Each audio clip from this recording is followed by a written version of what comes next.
and give my address just to give a different historical perspective of the late Senator Tom Hayden.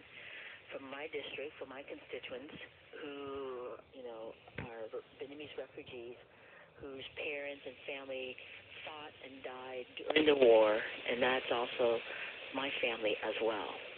I was not allowed to make any comments. We and leadership on the majority party knew. We told them the night before, we told them 2 days before, and the night before, the email that my chief of staff received from the majority party, the pro tem's chief of staff, was that if she would like to say something, our advice is for her to just put a statement up on Facebook or her website. And if she does go forward to say anything, we will rule it out of order. Is there a problem that there's, just like in Congress and the Senate, there's rules that you can't say something negative about somebody who ever served there? Is that what they use? No, so there is a rule in our house that you cannot mention and directly attack a current member. So I can't stand up there and say, Senator NGUYEN, you're a horrible person. I can't even use my name. I mean, I can't call another senator's name on the floor. What I would have to do is say, the senator, I agree with the senator from Orange County or Garden Grove. I disagree with the senator from Los Angeles. Our quorum is not, you cannot attack another member directly and by their name. However, Senator Hayden is not here anymore.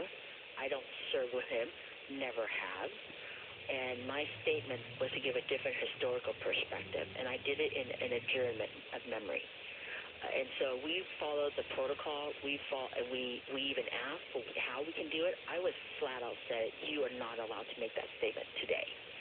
And so I went back to staff, and I decided to do the adjournment instead of the point of personal privilege that you just heard from from Carmel, which is Senator Bill Monty.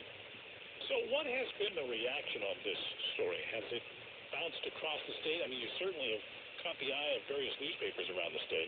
It has gone national and if not international, particularly in the Vietnamese-American community. It has garnered, a reminder of our First Amendment rights. I mean, in Vietnam today, free speech does not exist. And, on Thursday, I definitely caught a glimpse of what that must be like. It didn't seem like much free speech there in the state Senate. Let me ask you this. Do you feel like they're trying to cover for their once Democrat who really was very political on this? Yeah, and it's funny because a lot of people who have known Senator Hayden said that, it's sad because Hayden would champion what that allowed Janet Nguyen to speak and would probably end up debating me on the issue. And so it's that our state has become a one-party rule, and that's why I escaped from. When you have one-party rule, it's run with an iron fist. Now, they make the rules, they enforce who gets to speak when. Yeah. I want to point out that you serve the 34th District. This encompasses parts of Long Beach and Orange County. You meant no disrespect by doing it. You wanted to bring forth another point of view.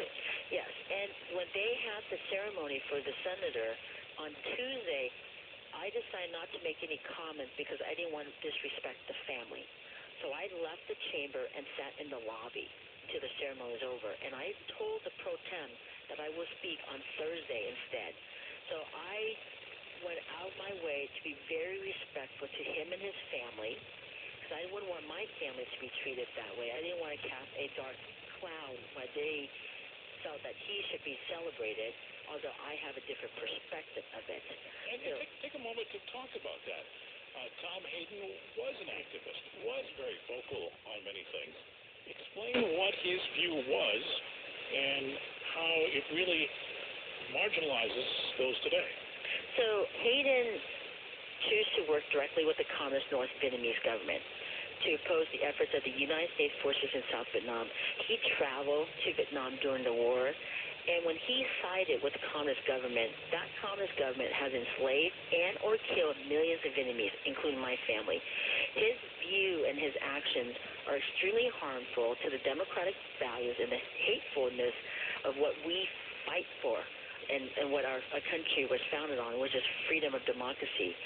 he also believed that if you protested, anybody who protested human rights violations of the communists, you're tools of the CIA. He is known to also believe that the war was a conflict between imperialism led by the United States and the free people of North Vietnam.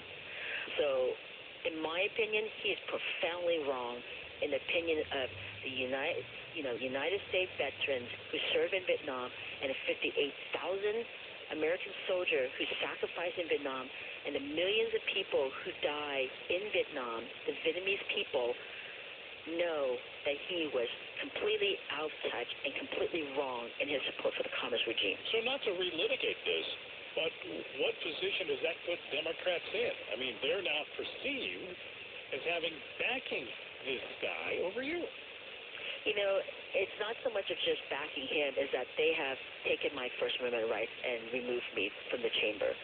People, you know, in this house and around town have never heard of a member being escorted out by two sergeants.